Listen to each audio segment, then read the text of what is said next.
So maybe we'll start from the second paper and come to you. Eric, you want to come in and talk about your paper on education and just brief those who will be reading it later what's all about. I know you also had a very interesting paper on business, but let's talk about the education paper and what motivated you to use the education theme and yeah, what you are trying to address in that paper. Go ahead, thank you. Oh, thanks, Bad, and good afternoon, everyone. And it's a pleasure. Oh, I just introduce myself. I'm Njolai. I'm based in Dublin, Ireland, and it's a pleasure, being on this forum. Yeah, just to talk about the paper that I wrote. Yeah, there appears to be an echo. I don't know if it's happening at your end also. Not sure. Yeah, maybe there's some IT thing happening here. I don't know. Yeah, but it seems to be sorted now. Yeah, what motivated me to write the paper about, say, education? It's simply this. Sometime, let me say in 2014, as we all know, the world, moves in circles. And we had, there was a period of, the first industrial revolution, which moved to a period of second industrial revolution, third industrial revolution. And we are now in a period of the fourth industrial revolution with the theme, which is, machine, man and machine. Now, what is, why this theme, man and machine? It's simply because of, the advent of, artificial intelligence and the use of ICT in order to improve the way we live our lives.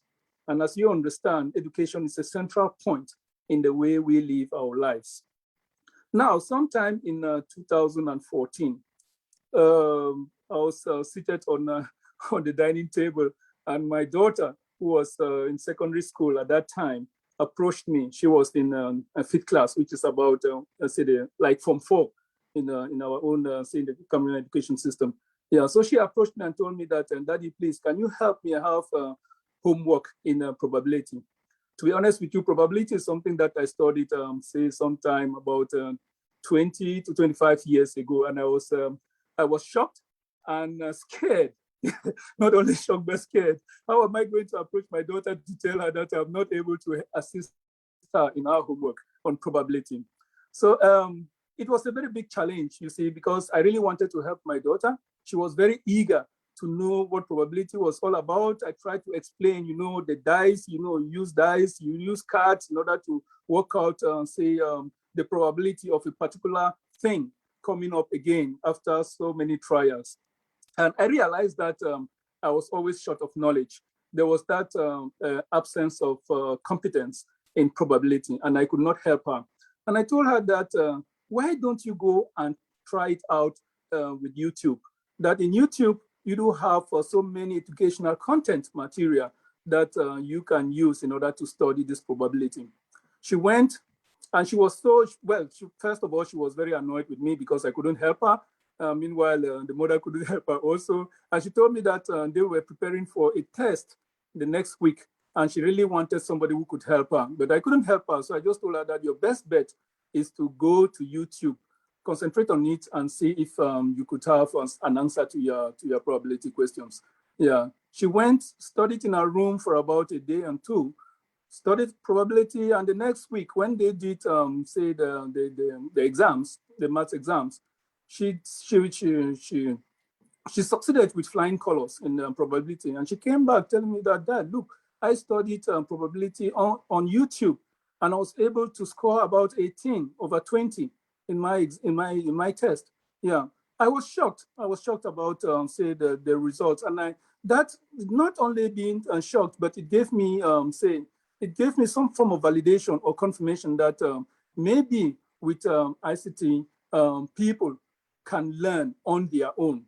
Now, in 2015, I happened to have traveled to Nsọ to visit my mom. My mom, who was at the time, and while at home, we have, as usual, we had relatives at home who were also studying in one of the public schools in the territory, in the region there. I don't want to name the particular school because I visited the school. So when I left my laptop in the living room, I realized that one of the girls who was in Form 5, she was very interested in the laptop. She wanted to use a laptop because she's been seeing me using the laptop, typing and doing things. And I was using also my phone in order to have broadband connection and sending out emails and all those type of things.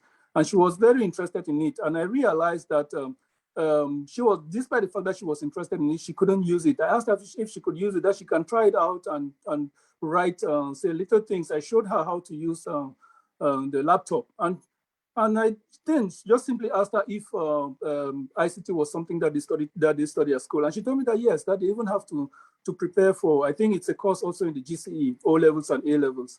And I then asked her if at school they do have, teachers, they have, instructors providing them guidance on that. And she told me that, well, they have what you call, a computer club with an instructor there. So during one of my, afternoon stays, I decided to visit, the school. It was a government secondary school. And I realized that in this school, which had a population of about 1,000 plus students, there were only about 6 computers in the computer, what they called a computer lab.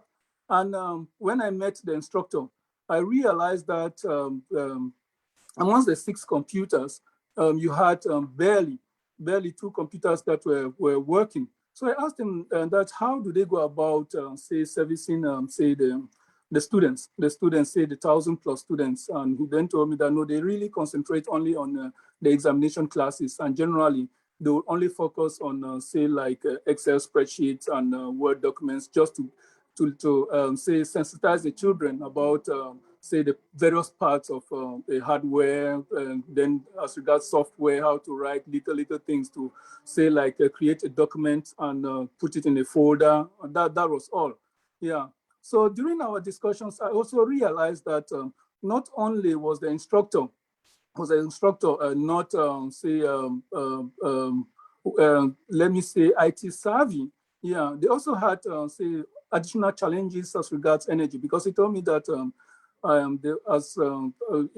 out of the 6 computers that they had, 4 of them were broken. Either it was the motherboard that was down, or it was the hard drive because of current flow. Because at times without a good stabilizer, yeah, it would just with this frequent load shedding and current cuts that was rampant in the region. Yeah, most of their hard drives were gone. Yeah, they were totally destroyed. Now I then visited. I come from Banten in Banten just after Kikaikom. I'm sure some of you know. I visited our schools, some of the schools in Banten. And I also realized that the situation there was similar.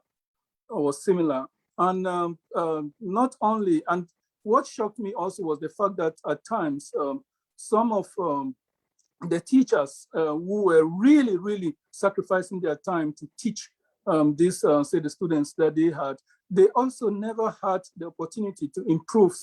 For instance, if you are a professional, you need to have some sort of continuous professional development program that you can follow. They needed to have access also to things like IC terminals, where they can also improve on their knowledge, yeah, so that they could provide, real, good information to the students, yeah, or teach the students better.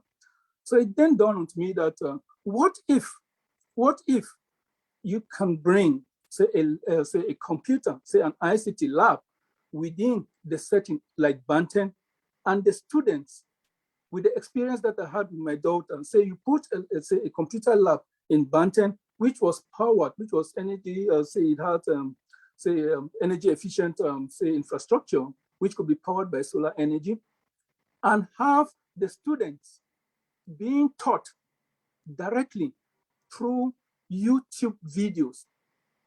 Not only YouTube videos, you have different courses, online courses like in Coursera, edX, Allison, and all the rest. These are courses that have been prepared, which are online, free of charge, prepared by knowledgeable people, tutors, people who are really experts in their domains. How could we build an infrastructure within a village setting, which can permit these children just within their localities have access to this top-rate education facility. And then when I came back sometime in 2015, I was invited to a conference by the Minister of Business in Ireland as part of the African delegation to discuss about trade links between say African countries and Ireland. And I happened to have seated next to say one person, for instance, when you come into a conference, they will sit you somewhere. And while during that meeting session, this guy was just seated next to me on my left, happened to have been the CEO of a company which was called Mandak. And being curious, I introduced myself, told him where I come from, and he was also very eager to talk with me because he just, from my complexion, he realized that this is an African, this is somebody who comes from Africa, and he wanted to know exactly where I came from in Africa. And I introduced myself that I come from Cameroon, and he asked me what I was doing in Ireland, and how often I do go to Cameroon. I told him my whole story, my life story, and I asked him also what interest he had in Cameroon or in Africa. And he told me that he's in this conference just because of the work that he does with some countries in Africa, especially in East Africa, in Tanzania. It was in Tanzania, Uganda, and Kenya. So I asked him what sort of business he was into and all the rest. And he told me that he was into the building of energy efficient computers, which function using, solar energy, say like using VSAT technology, and they can run, timed sessions. Mainly it was to distribute some things that they call, entitlements to communities.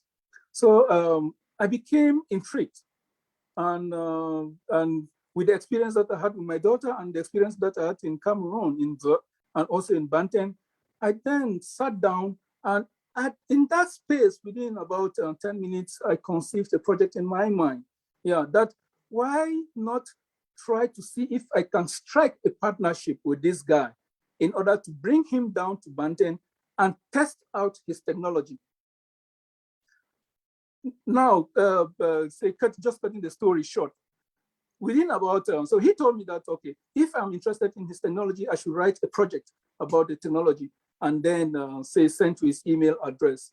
And to be honest with you, within a period of 48 hours, I had a full project sent to his email address, which he read it within a period of about 12 hours, as he confirmed to me, and told me on the Monday that we met that he's interested to go to Cameroon and see and test for himself what I want to to prove as a concept as regards the technology that they have. Now, sometime in October, we then decided to travel to Cameroon. We traveled to Bamenda, to Boya, and to Nso. We set up 3 what we call community-based centers. Well, I decided to reach out to family and friends because I never had the money in order to try test centers, in order to try this technology in Cameroon. So I reached out to some family and friends, about 9. And we all contributed money, set up some sort of an education fund in order to try out this concept. We built, centers in Boya, Bamenda, and so just to try out if this technology really works.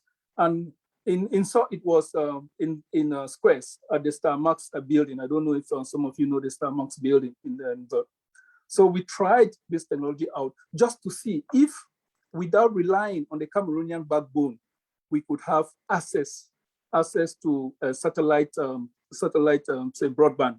Yeah, and amazingly, this worked, because in that center in Squares at the Starmax building, just opposite the Samba Club, we were able to have access to YouTube, educational content, and we invited people who came to the center. It was just like a normal internet cafe, and it worked perfectly. But to me, the main thing was trying this out in a place like Banten, where there was at that time no electricity, just to see if it could work. But unfortunately, due to his travel plans, he could not go back. He could not go right to Banten, come back and go and and travel back to Ireland. So we decided to stop and set up the site in Squares.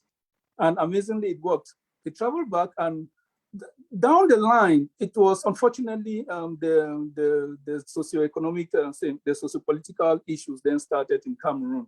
Yeah, and I recall reaching out to some say group of even in Soda. I reached out to Soda to lay out the plan to them. I reached out to some say private schools and private say education say communities, just to roll out this, to tell them about this idea, if this was something that was of interest to them.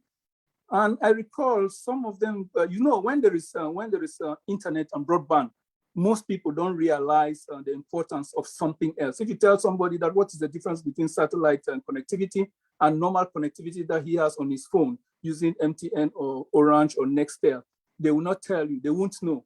But at that time, when the sociopolitical issues started, because we used the visa technology, and when you are using visa technology, okay, for the test phase, you can try it out. But when you are going business or you are going and commercial, you need to have some sort of an approval from the state. But it is easily got if the intention, the purpose of the setup is for educational purpose or for health purposes. So at that time, our intention was to request for a license from the regulatory board in Cameroon. But unfortunately, that was when the war started. Well, the conflict started, and internet connectivity was suspended within the period, say within the region, for a period of 6 months. It's a bit strange, because that period of 6 months gave us the opportunity to even publicize the possibilities and the opportunities that that particular service could provide. Because as you recall, within a period of 6 months, there was no connectivity, no internet in our region, in the whole of the Northwest and the Southwest. But amazingly, in Squares, in that Star Max building, we had internet. There was internet connectivity for that period of 6 months. But we were scared to make it public to the population that there was connectivity in that office. Why? Because of, well, you and I, because if you make it public and people know, the authorities will come there and put the thing and shut down the thing, or even confiscate all the equipment that we had in there. Meanwhile, this was money that was donated, was invested by family and friends. So we decided to lay low. But after about a period of 5 months, I decided, there was a time that I went on Facebook, and I informed the community that for students and teachers who want to still carry out research, they could go to the Star Max building and request for connectivity, to get online. I note, because I received a lot of feedback through Facebook Messenger and all the rest, where students and some teachers were contacting me and thanking me for having been there and trying it out, and it worked. But after a while, we decided to shut down the place when the war then escalated, and there were the military everywhere, and all those the bands that were around our area were burnt. Yeah, but fortunately for us, our office was never burnt. But you see, then we decided to shut down everything. And today I don't really know how because I've never been to Cameroon since the war started. I don't know the situation of the equipment at the place now. But now, when this opportunity of writing a paper on how we can improve our lives, how the Nsok people can improve their lives, in a practical way in our region, I then decided to do two things: just to write a paper on business, because I like, doing business, and I believe that business, pretty much empowers people a lot, and also technology, and also education, because that is a focus area that I have core in my heart. So I wrote the paper with this experience, which was practical, that we already had. It is a concept that has been proven. And I believe that this particular project, if it is something that is embraced by Nsokda, we can have VSAT. We don't need to have VSAT stations in all the schools in SOC. We can have VSAT stations in particular areas, regions, especially regions where we can have hills, where we can set up antennas and have antennas, have relays with other villages where you have schools, so that we can have computer labs in all the schools in SOC. It is possible. And during that time, even before we shut down the shop, when I realized that that project was successful, I reached out to some parties in order to ask for funding, in order to pre-finance, say, computer labs for schools or communities, in the understanding that these communities can pay back within a 3-year period. So that is how we developed the project. Yeah, and I went this, say the call for papers arrived, I said, this is a wonderful opportunity for me to present this project to the SOC community and see if they can take it forward and realize it. So that is all that motivated me to write that paper. And I really want to dedicate this award to all those who participated in contribution in one way or another, in order to realize that proof of concept in the 3 towns of Buea, Bamenda, and SOC in Squares.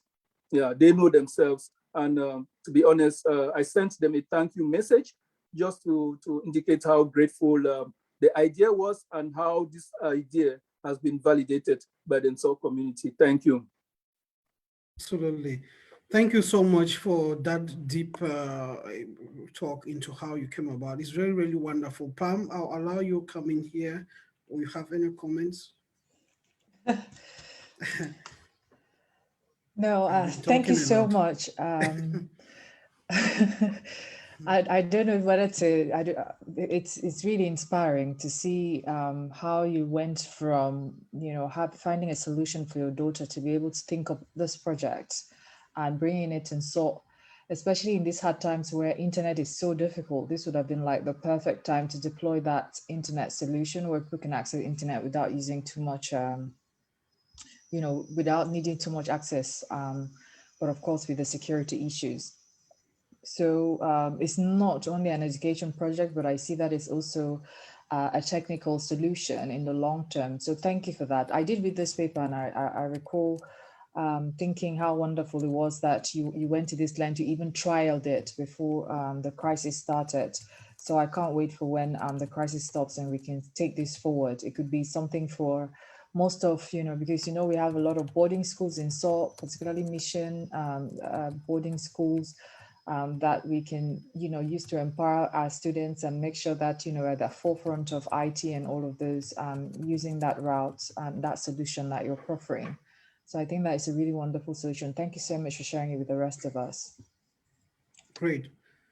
Great. I don't know if there are any people who want to come in and ask any questions to Mr. Eric. That paper will be released hopefully this week. I'm looking at Monday or Tuesday, and then you have more to read on it. So anyone has questions for Wiki question or Hello. Hello. Yeah. Right. Hello, Njolai. Yeah, the Eric. Eric in Ghana. Okay. From Ghana. Welcome. Yeah. Oh, Eric. Very. Yeah, actually, listening to I don't actually him because I got him when he was already talking. Listening to him Njolai. talk. Yeah. Okay, I'm also okay. Yeah, I'm Eric Nweze from Kuflu. Okay, nice having you. Yeah, I'm from Kuflu. Yeah. Yeah, I listened to him talk and it was really inspiring to me, and what he has been through and the type of people he has connected with to be able to come up with that paper and how they started. And it's really interesting. My question will go in this direction. I don't know if he also had access to come in contact with people, or the possibility of that technology be incorporated into the aspect of maybe agriculture. I don't know. That's just an idea. Yeah. Eric, that's for you. Yeah. At the moment, no, we have not thought of the possibility of trying it out, say in the agricultural space. But as I explained earlier on, you see, it's an ICT solution that is, say, I'll put it this way, it is multifaceted. Yeah, in that it can be deployed anywhere, in any sort of industry, because you see, the backbone is having, say, energy efficient, say, infrastructure on the ground. Yeah, having satellite connectivity, and the rest is pretty much just history, because you can bring in now, say, health, you can bring in agriculture, you can bring in education, you can bring in, say, other areas. Yeah, the most important thing is for us to be able to have this infrastructure on the ground if our people believe in it, because, and that is why the focus was, say, to test it out. Yeah, because I wanted to focus on we wanted to focus in the English-speaking zone. Yeah, we never thought about the war before. Yeah, exactly. Yeah. Okay. So all right. Thank you very much. I'm actually excited. Thank you. Thank you. Okay. Yeah. Good to know. Yeah. Any other question for Mr. Eric? Feel free to raise your hand, or please, or come in if you can. I see Kizito all the way from Rwanda says, brilliant project with enormous potential, love it. And Faye here says, wonderful project. Faye is right from Malaysia. Thank you very much. Please, how cost effective is this project? The question is, yeah, I think that's a question. Please, how cost effective is this project? That's from a comment online, Eric. You want to say something on that again? Exactly. How cost effective it is? Yeah. Now, it all depends. Yeah, because let's look at it this way. The VSAT technology itself in Cameroon, for instance, when we went down, we looked at because we wanted to use VSAT technology because we never wanted to rely on the Cameroonian backbone on Orange, MTN, or Camtel, because if anything happens, they pretty much switch off your connectivity. So we wanted to bring in something that was not had no contact with them, and the only option is a VSAT. When you go to Camtel prices you VSAT at about 4 million or 5 million just for the VSAT installation itself. But the VSAT say setup that we brought to the region in these 3 localities costed us about say 2 million just for the VSAT setup, and then we tried it with a computer lab. Say in all these 3 locations, we had a computer lab of about 20 seats. In total, we spent about say 4.9 million for a 20-seat computer room. Now, the focus to us was from this perspective: how much does it really cost a student learning doing ICT? If you before the crisis, you realize that most schools, most students, they paid 3,000 to 5,000, depending on the school, for computer classes per year. So we then calculated that, okay, what if for this school, say a school like, let's take an example, St. Augustine's College. St. Augustine's College has a population of about before the crisis, they had a population of about 550 students. And each of these 550 students, they paid 5,000 francs per year as a computer, as their computer fee. Now, it means that for 1 year, St. Augustine's College receives about 3 million francs. Yeah, say at least 3 million francs for computer classes. Now, if this setup, this computer lab, cost about say 4.9 million, and they have the possibility of paying off that 4.9 million within a period of 3 years, it makes it affordable to the school, because after the period of 2 years even, the school can take ownership of these computer labs completely and have connectivity, and with a VSAT station for the school itself. So when you look at it, you see that it is pretty much affordable to all the schools. Now, take for instance, this particular government school that I visited, they had a population of 1,000 plus students. Now, this government school also receives I don't know how much the students pay for their computer, their computer fee, but let's consider that they pay 3,000, say the lower end of the charge, say 3,000. It means that the government school receives about 3 million for the computer fees on an annual basis. So it means that within a period of 2 years, they can amortize the cost, the equipment cost to set up such a project. So to me, I see the project as very, very affordable for schools. Now, the tricky part is this, which is something that we try to solve. What if there is the potential of somebody pre-financing these computer labs for the various schools in the region? Take for instance, before the war started, we reached out to some of there is one denomination which I will not name. The management board of the denomination, they got in contact with me after that period of 6 months when they realized that when the information went out that we had connectivity in that region, and they gave us a contract to put computer labs in 14 colleges within the region. Yeah. So, but they told us that we will have to pre-finance the computer labs for those 14 schools so that they can pay back within a period of 3 years. Yeah.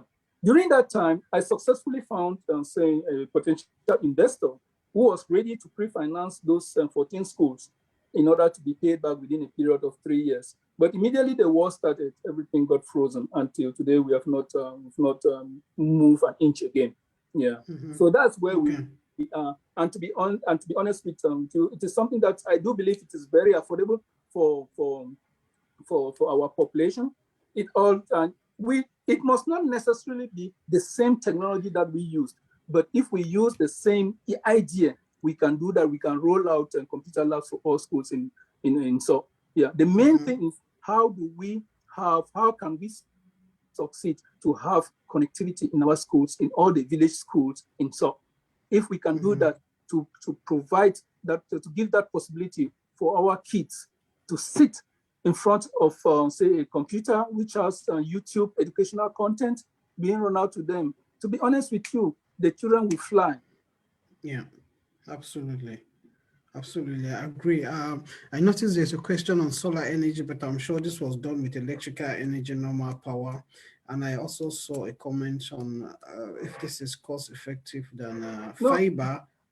Just okay, go ahead. Sorry, go ahead, Eric. Yeah, that question on solar energy is very important because the infrastructure completely, it can run being powered by solar energy. We tried it with a car battery. With a car battery, this 12 volts car battery.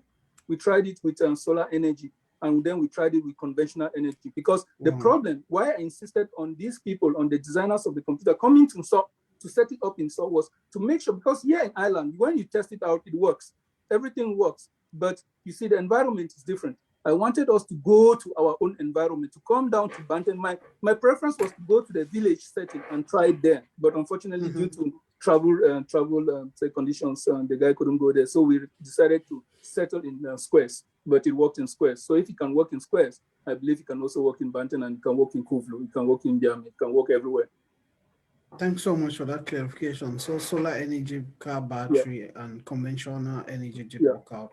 Yeah. Is it cheaper than fiber or That's fiber optic? Yeah. It all depends. I'll say it all depends. Yeah. Okay. Cheaper than fiber, because fiber you have to pull it. You have to pull it and distribute it around the region. Yeah. I'm thinking of the disadvantage of fiber is because if something cuts it, that's all, right? And that's right. It happens. Yeah. But this one is more of satellite, so it takes. So I will look more on that advantage because someone was asking about that cost price. So yeah. Yeah, thanks so much, Eric. I'm sure this conversation on energy can go on, but I see, let's take the last question from Godlove, then we move ahead. I think, just Godlove coming. I think this will be the discussion we'll have. The last question. Go ahead, Godlove. Yeah, Ban, thank you very much. Yeah. So my question is about management of this kind of system.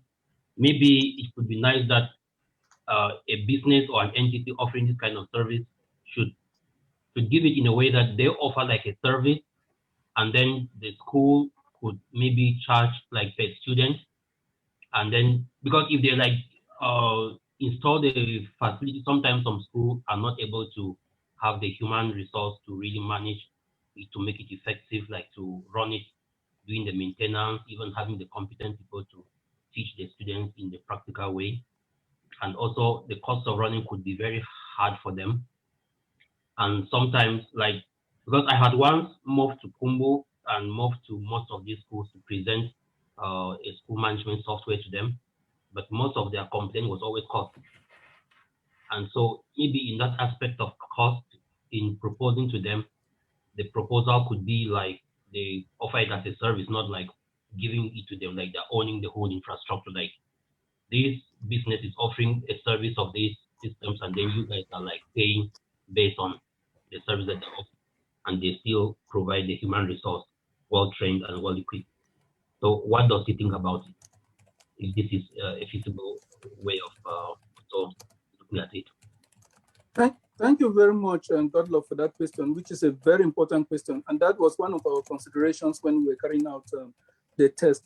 You've really say, you see, the thing is this, we looked at the various business models that was possible in order to provide this sort of service to the community.